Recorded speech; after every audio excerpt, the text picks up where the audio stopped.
우리에게 주신 말씀은 호세아입니다. 호세아 12장 7절부터 14절 말씀입니다. 호세아 12장 7절부터 14절, 구약 1266페이지입니다.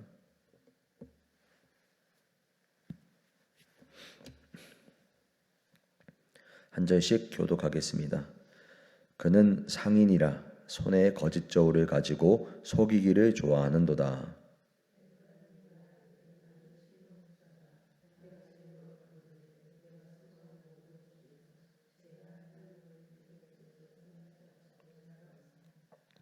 내가 애굽 땅에 있을 때부터 나는 내 하나님 여호와니라.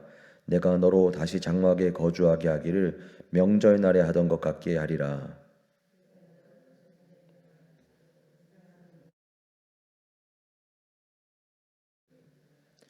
길르앗은 불의한 것이냐? 과연 그러하다. 그들은 거짓되도다. 길갈에서는 무리가 숫송아지로 제사를 드리며 그 제단은 바디랑에 쌓인 돌무더기 같도다.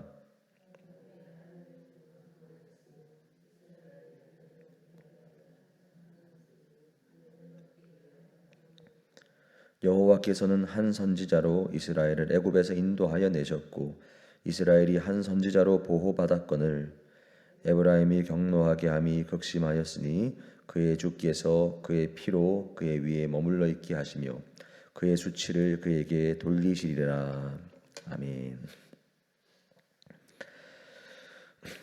어떤 잘못을 범하면서도 이 잘못을 아무도 알지 못할 것이다 라고 생각하는 사람들이 있습니다. 그리고 우리들도 일상생활에서 범하게 되는 우리가 생각할 때 사소한 잘못들과 사소한 눈속임들, 그리고 스스로를 그러한 가운데 속이는 것들, 이런 것들을 아무도 알지 못할 것이다 라고 생각하면서, 그리고 남들도 다 그렇게 하니까 괜찮다라고 생각하는 바가 우리들의 마음에 있습니다. 그러나 오늘 말씀을 볼 때 이스라엘 백성들도 그렇게 생각했습니다. 이스라엘 백성들도 그때 당시 북이스라엘이 굉장히 번영하였고 상업적으로 굉장한 부와 풍족함이 가득했던 땅이었는데, 그 땅 가운데에서 일상에서 범해지는 그러한 사소한 잘못과 사소한 죄악들을 아무도 눈치채지 못할 것이다. 그리고 남들도 다 그렇게 하니까 괜찮다라고 생각하는 바가 그런 북이스라엘 땅 가운데 가득했습니다. 그러나 하나님께서는 일상의 거룩함을 강조하시는 하나님이시다라는 것을 우리가 기억을 해야 합니다. 레위기와 신명기의 말씀을 생각할 때에도 하나님은 율법을 지키라고 말씀하실 때 우리가 생각할 때 크고 굵직굵직한 것들, 우리가 생각할 때 중요한 부분들 뿐만 아니라 정말로 이것은 굉장히 사소한 부분이다라고 생각이 드는 그러한 부분들까지 하나님께서는 하나하나 그 가운데 지켜야 하는 것들을 다 알려주셨습니다. 왜냐하면 하나님께서는 거룩한 하나님이시기 때문입니다. 하나님은 레위기 말씀에서 가장 중요한 말씀으로 이스라엘 백성들에게 말씀하여 주시기를 내가 거룩하니 너희도 거룩하라, 이렇게 말씀하셨습니다. 그러나 이스라엘 사람들은 선지자의 말씀이 아니라 자신들의 삶에서 나타나는 그 풍족함을 기준으로 삼아서 지금 자신들의 인생이 풍족하고 잘 되고 있으니까 자신들의 인생에 지금 잘못이나 죄는 절대로 있을 수가 없다라고 스스로까지 속이며 살아가고 있었습니다. 7절과 8절에서 나타나는 이스라엘 백성들이 상인이라고 설명되는 이 묘사는 그때 당시 있었던 이스라엘 백성들의 죄악을 아주 대표적으로 보여주는 단어입니다. 우리 성경에는 상인이라는 말로 번역되어 있지만 히브리어 성경에는 이 상인이라는 단어가 가장 직접적인 죄악의 단어 가나안이라는 단어로 표현되어 있습니다. 가나안은 이스라엘 백성들이 이 땅 가운데 들어와 반드시 진멸하여야 했던 족속들의 이름이 바로 가나안 족속이었습니다. 그런데 이스라엘 백성들을 향해서 호세아 선지자는 지금 그들이 바로 가나안이다라고 말하고 있는 것입니다. 왜 그러한가 살펴보면 그들이 지금 하는 모든 행동들이 가나안 사람들이 그 땅 가운데에서 행하던 모든 죄악들과 똑같았기 때문입니다. 그러나 가나안 사람들이 그 땅 가운데에서 우리가 인간이 상식적으로 생각할 때에도 굉장히 크고 심각한 잘못들과 죄악들을 범한 것도 사실이고, 그러나 또 동시에 아주 사소한 부분들, 남을 당연스럽게 눈속임하는 것들까지도 가나안 사람들의 죄악이었는데, 호세아 선지자는 지금 여기서는 이스라엘 백성들이 가나안 사람들과 똑같이 사소한 부분들에서도 그 거룩함을 다 잃어버리고 스스로 속이고 있는 것을 지적하고 있는 것입니다. 가나안 사람들은 어떤 것을 하였는가?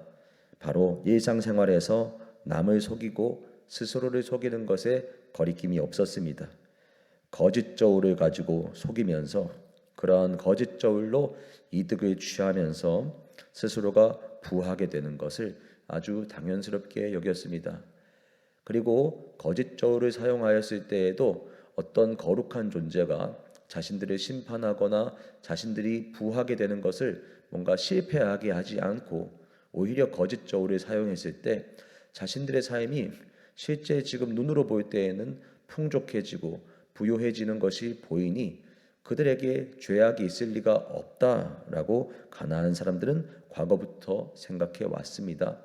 그런데 그러한 가나안 사람들의 모습과 똑같은 모습이 이스라엘 백성들에게도 나타났습니다. 그러했기 때문에 8절에서 이스라엘 백성들도 죄라 할 만한 불의를 내게서 찾아낼 자가 없을 것이다, 이렇게 너희들이 지금 말하고 있다라고 호세아 선지자가 지적하는 것입니다. 그렇지만 이스라엘 백성들이 한 가지 간과하고 있던 것이 있습니다. 바로 자신들의 죄악을 찾으시는 분, 자신들의 죄악을 결코 감출 수 없는 분이 있다라는 사실을 그들은 간과했습니다. 9절 말씀에 보면 하나님께서는 분명하게 말씀하십니다.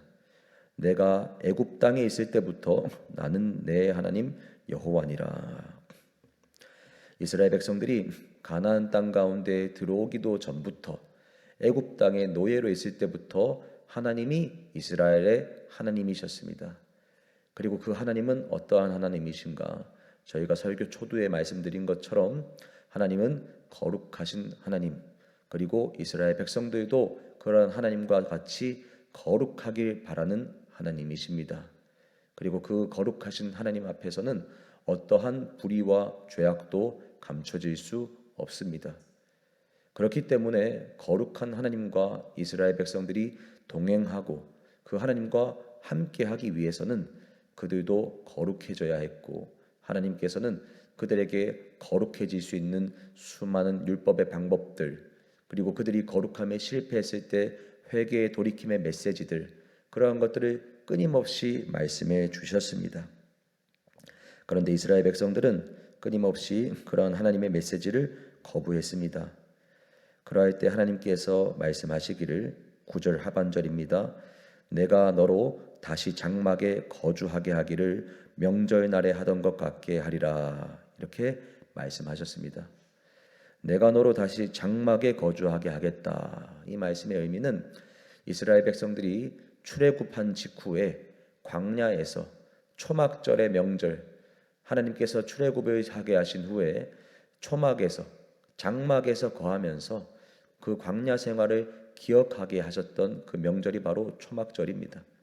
그런데 하나님께서 지금 너희들이 다시 장막에서 거하게 하겠다, 명절날에 하던 것 같이 하겠다라고 말씀하시는 것은, 지금은 너희가 아주 번성해서 좋은 집에서 그리고 좋은 땅에서 살고 있지만 너희들이 죄악에서 회개하지 않으면 결국에는 너희들이 이 땅에서 토해짐 당할 것이다. 이 땅이 너희를 토해낼 것이다. 그래야 해서 너희가 다시 이전의 광야 생활처럼 장막에서 거하고 절대로 이 땅 가운데에서 평안하고 안락한 삶 가운데에서 살지 못하는 그러한 심판의 때가 임할 것이다 라는 말씀입니다. 그리고 이 말씀은 아수르의 침공을 통해서 성취되었습니다. 이스라엘 백성들이 끝까지 회개하지 않았기 때문입니다. 그런데 하나님께서 장막에 거주하게 하겠다 하는 이 말씀이 심판을 말씀하시는 것이기도 하지만, 하나님이 이스라엘 백성들에게 처음의 마음을 회복하라는 간절한 하나님의 마음이 이곳에 담겨 있기도 합니다. 이스라엘 백성들이 처음 광야 생활을 할 때 하나님은 마치 그때를 예레미야 선지자를 통해서 말씀하실 때에는 내가 마치 너희들과 신혼 생활할 때와 같았다라고 참 기뻤던 그때 당시를 회상하는 모습을 볼 수가 있습니다. 하나님은 그들에게 장막 생활의 심판으로 말씀하셨지만, 또 동시에는 그들이 그러한 장막 생활, 광야 생활에 다시 돌아가는 것을 통해서라도 처음 그들이 하나님으로부터 애굽에서 건짐받고 처음 하나님께 감사하고 처음 그들이 하나님 앞에서 거룩하신 하나님과 동행하기 위해서 결단했던 그 처음의 마음으로 그들이 돌아가기를 원하셨던 것입니다. 그리고 10절과 11절 그리고 12절, 13절과 14절 말씀을 통해서는 하나님은 계속해서 대조하시면서 이스라엘 백성들의 모습을 보게 하십니다. 하나님은 끊임없이 선지자를 통해서 말씀을 보이고 환상을 보여주시고 비유를 베풀어 주셨지만, 이스라엘 백성들은 결국에는 그 모든 말씀들을 버렸습니다.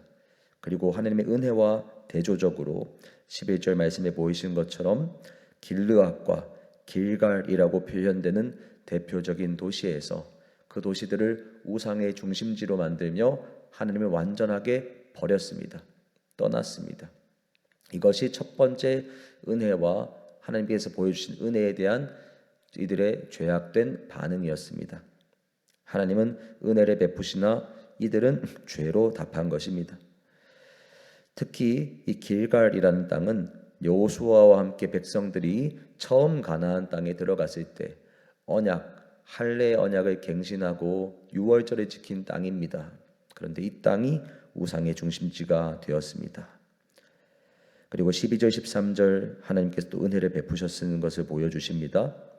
야곱이 아람의 들로 도망하였고 이스라엘의 아내를 얻기 위하여 사람을 섬기는 그 때를 생각나게 하십니다.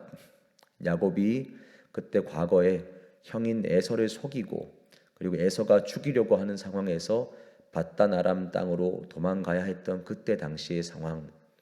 그러나 하나님께서는 야곱이 베델 땅에서 누워서 자고 있을 때, 가장 지쳐 있을 때, 그때 하나님이 먼저 야곱을 찾아오셨고 은혜를 약속하셨고 그 땅 가운데로 돌아오게 해줄 것이다 라는 은혜를 약속해 주셨던 과거를 이스라엘 백성들에게 떠오르게 하고 계십니다.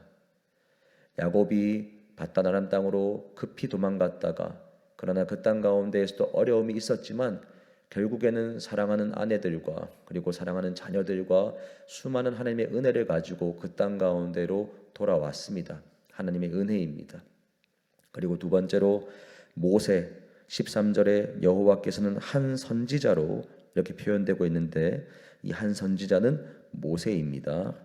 모세를 통해서 이스라엘 백성들을 애굽에서 인도하여 내신 은혜가 있었습니다. 그리고 이스라엘은 계속 그 모세와 함께 동행하면서 광야에서도 보호받고 가나안 땅까지 이후에 여호수아라는 그 다음 지도자를 통해서 무사히 들어올 수 있었습니다. 하나님께서 베푸신 은혜입니다. 그렇지만 14절에서 이스라엘은 그 은혜에 어떻게 반응했는가? 에브라임이 경노하게 함이 극심하였다라고 말씀합니다. 그리고 그의 피로 그의 위에 머물러 있게 하실 정도로 그들이 많은 피를 흘렸습니다. 그들은 가나안 땅에 들어가 하나님께서 절대로 하지 말라고 하는 인신제사, 사람을 불을 통과하게 하는 그러한 제사도 드리고 자녀들도 몰렉신에게 바치고 음란한 행위를 하였고 수많은 죄악들로 은혜를 베푸신 하나님 앞에 돌려드렸습니다. 우리가 이 말씀을 보실 때 하나님께서 은혜를 베푸셨는데 이스라엘 백성들은 죄로 답했구나.